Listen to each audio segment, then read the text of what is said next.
आता आपण ऑप्शन पाहणार आहोत मर्ज रो कीप डाटा आणि मर्ज सेल कीप डाटा. आपल्या इझीमा एक्सेलमध्ये हा इथे ऑप्शन आहे मर्ज रो कीप डाटा आणि मर्ज सेल्स कीप डाटा. याचा वापर असा होतो, आता हे जे नाव आहेत फर्स्ट नेम, मिडल नेम आणि लास्ट नेम हे तुम्हाला एकत्र करायचे असतील त्यावेळेस तुम्हाला मर्ज रो कीप डाटा हा ऑप्शन खूप कामाचा आहे.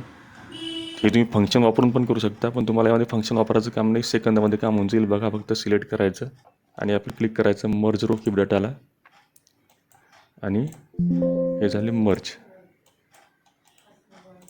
सेकंदामध्ये तुमचे काम झाले, फंक्शन वापरायचं काम नाही तुम्हाला. हेच आपण न्यूमरिकमध्ये पण करू शकतो.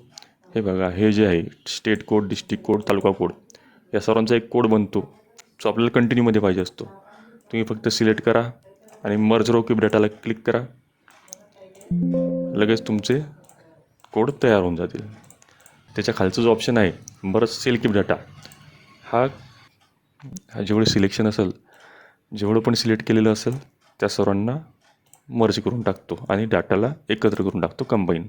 हा बघा, तुमच्यासमोर कंबाईन झालेला आहे डाटा.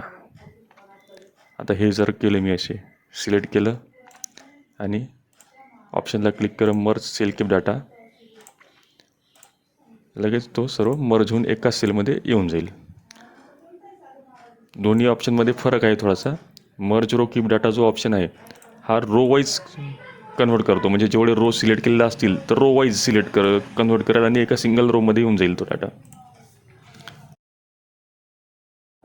हे बघा, यामध्ये रो वाईज बनला. आणि दुसरा जो खालचा ऑप्शन होता तो जेवढं सिलेक्शन असेल त्या सर्वांना एकाच सेलमध्ये मर्ज